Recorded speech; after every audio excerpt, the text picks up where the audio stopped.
Lately, I've been stuck in somewhat of a food rut. That is until you, my lovely viewers, reminded me that the easiest way to break out of a food rut is to jazz up your dressings. So today I want to share 5 easy oil-free dressings. You can use these on Buddha bowls, to dip veggies in, and of course on salads. So with that, let's get started. Number 1 is going to be a simple red wine vinaigrette. The base of this dressing, of course, is going to be red wine vinegar. We are going to need 1/3 cup. And to that, we will add 1 tablespoon of stone ground mustard, a tablespoon of maple syrup, 1 clove of minced garlic, a 1/3 cup water or veggie broth, and a pinch of salt and pepper. Now for oil-free dressings, I do usually like to use either water or veggie broth for that kind of neutral mixer. If you're going to use water, you probably want to add a little extra pinch of salt. And if you're using veggie broth, of course, you can use a little bit less salt.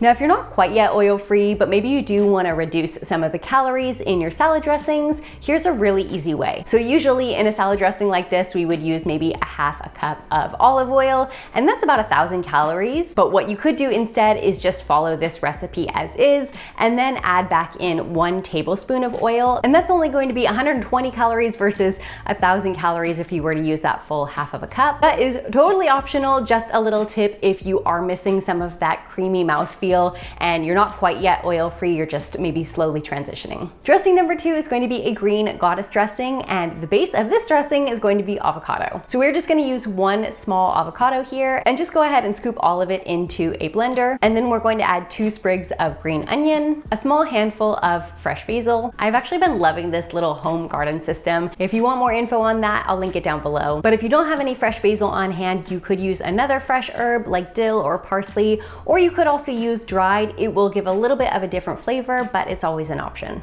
We're going to need about 3 tablespoons of lemon juice here. Now, pro tip for your lemons, what I actually like to do instead of keeping them on hand fresh is I like to buy a lot all at once and go ahead and zest them or just juice them. And then I will take that juice and store it in the freezer in ice cube trays. Then once it's frozen, of course, you can pop them out into a little jar. And these are about 1 tablespoon's worth of lemon juice each. So whenever I need lemon juice, I can just pop a couple out from the freezer and go ahead and defrost them. So we'll just add in our 3 tablespoons of lemon juice. And if you don't actually have lemon juice on hand, you can always sub with something like apple cider vinegar. I'll leave the notes about substitutions in the description box. And then we'll need 1/2 teaspoon of maple syrup for just a bit of sweetness, 1 clove of garlic, a pinch of salt, and 1/2 cup of water. And then just go ahead and blend that until it's completely smooth. Now I like to taste and adjust my seasonings as I go, so go ahead and give your dressing a try. You may need to add a little bit more water if you want it a bit thinner. You may need to add a pinch more salt, or maybe even a little bit more lemon juice or vinegar for a little bit extra tang. And then once you're satisfied with the flavor, go ahead and add it to your jar.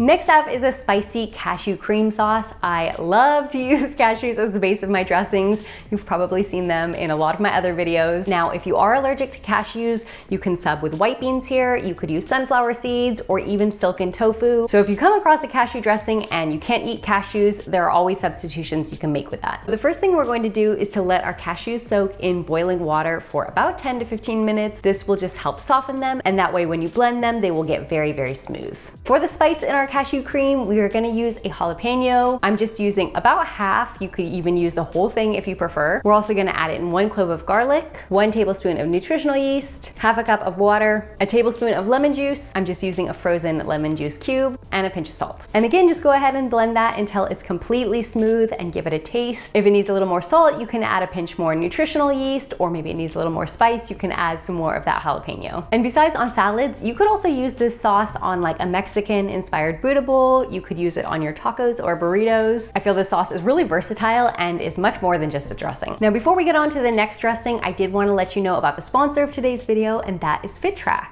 Now, you may remember me talking about FitTrack a couple videos ago. I have actually been using their scale for a few months now, and I really love it. I honestly think it is such a great tool. As I previously mentioned, last year I actually stopped weighing myself because I just feel like looking at one number on the scale really doesn't give you the whole picture, and it can actually be really discouraging just to see your weight as one number. But that's what I love about FitTrack, because this scale actually shows so much more than that. It shows a full health picture. Obviously, it shows your weight, but it also shows your BMI, which is your height compared to your weight. It tells your body fat percentage, your visceral fat number, which is the fat around your vital organs. This one's actually really important. And it even shows your muscle mass and your metabolic age. So looking at all these different categories really helps me to know if I'm on track, not just with my weight, but really with my health. And actually, my absolute favorite feature of this scale so far is the progress graph. So obviously, every day you weigh yourself, the app records your numbers. You don't have to track anything or record anything yourself. And after a few weeks, you'll start to see your progress charted out in a graph. And this is just such a great motivator because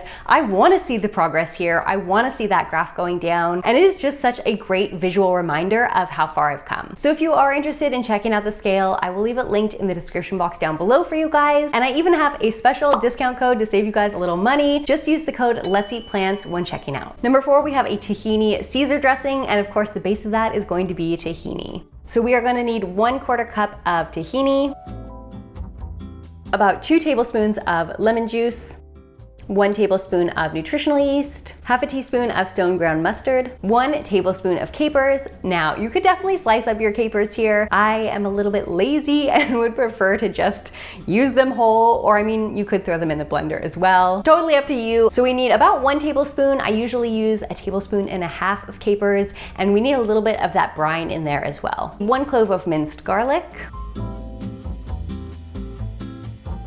We'll also need 1/4 cup of warm water. That'll just help to thin out the tahini, and a pinch of salt and pepper.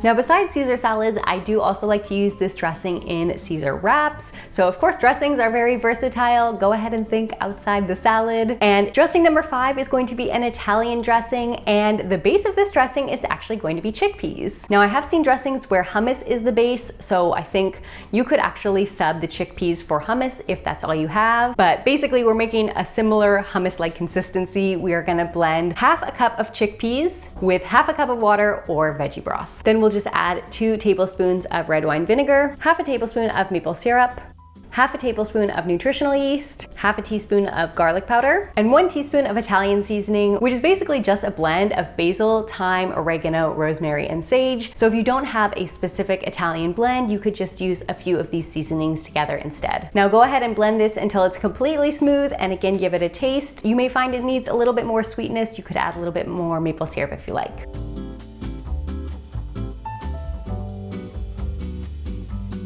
And if you are looking for some more ways to break out of a food rut, you've got to check out this video here. I gave a lot of really easy to implement tips, and actually that comment section is really helpful as well. You guys gave a lot of really great tips too. So go check it out, and I'll see you over there.